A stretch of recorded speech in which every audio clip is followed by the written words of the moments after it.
Hello friends, मैं प्रियंका धूत स्वागत करती हूँ आपका आपके अपने channel blogs to make think में। मैंने आपको लास्ट एपिसोड में भारत प्रस्थान के बारे में बताया था। आइए आज कैलाश जी की कलम से जानते हैं तोरण के बारे में। दूल्हे राजा घोड़ी पर राजाधिराज की भांति विराजमान है। बारात आगे बढ़ रही है। जनवासे से लेकर वधू के दरवाजे यानी तोरण द्वार तक समाज के परिवारों और समाज के लोगों के द्वारा पूरे रास्ते जगह जगह बारात का भव्य स्वागत किया जा रहा है। बाराती और वर पक्ष के लोग आनंदित हो रहे हैं। अभी कुछ ही दूरी पर तोरण द्वार है। चलो वहाँ का दृश्य देखते हैं, वहाँ क्या हो रहा है। बंधुओं, वधू के घर दरवाजे पर तोरण बंधा हुआ है। घर के मुख्य दरवाजे के दोनों तरफ बैठने के लिए चबूतरी बनी हुई है। दरवाजे की चौखट के दोनों तरफ दाईं और बाईं ओर दो छोटे छोटे आलिये बने हुए हैं, जिसमें दीपक जलाए जाकर संध्या की जाती थी। दरवाजे के ठीक ऊपर एक आलिया है, जिसमें गजानन जी विराजे हुए हैं। यह दृश्य मकान के मुख्य दरवाजे का है। अंदर एक चौक है, जहाँ मंडप लगा हुआ है। दरवाजे के बाहर वधू पक्ष के सभी परिजन, दादाजी, पिताजी, ताऊजी, काकाजी, भाई, भतीजे, मामा जी, मौसा जी, फूफा जी एवं गांव समाज के स्वजाति सभी बंधु, रिश्तेदार, नातेदार बारात के स्वागत में खड़े हैं। मालाएं हाथ में हैं, कुछ के हाथों में थालियां हैं जिनमें मेवा मिष्ठान सजे हुए हैं। सभी बारात के स्वागत को आतुर है। महिलाएं सभी दरवाजे के अंदर चौक में सज धज कर तैयार खड़ी है।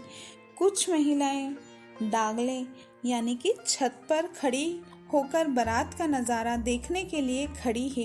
कुछ खिड़कियों में तो कुछ गोखड़े में है। सभी दूल्हे राजा को देखने को आतुर है।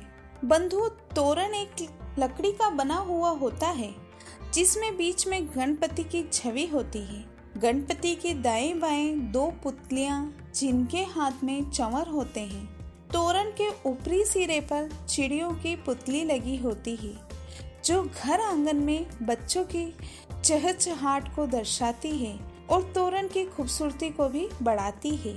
तोरण के नीचे घंटियां लगी होती हैं। इस प्रकार का एक खूबसूरत नक्काशी किया हुआ लकड़ी का तोरण होता था। बंधुओं, दरवाजे पर गजानन जी महाराज को चरण स्पर्श करना और दरवाजे को नोक कर किसी के घर में प्रवेश करने की शिक्षा हमें हमारे पूर्वजों से मिली है। घोड़ी पर बैठे हुए दूल्हे राजा का हाथ गणपति के चरणों तक नहीं पहुंच पाता है। हम सनातन धर्म के अनुयायी और हिंसा में विश्वास रखने वाले वैश्य हैं, इसलिए हम तलवार नहीं रखते थे।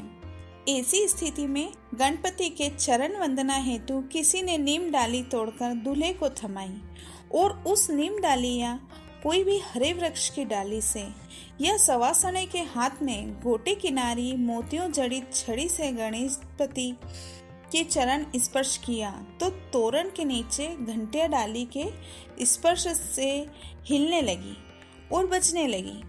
गजानन जी को चरण स्पर्श करने और घंटी बजाने की रस्म को तोरण मारने की रीति रिवाज से जाना जाता है। दूसरे तरीके से इसे हम इस प्रकार समझें कि हमें हमारे पूर्वजों से यह संस्कार मिले हैं कि किसी के घर में प्रवेश से पहले हमें उसका दरवाजा खटखटाना यानी नोक कर घर के मालिक या मालकिन को अपने आने का एहसास करना या अवगत कराए बिना घर में प्रवेश नहीं करना चाहिए।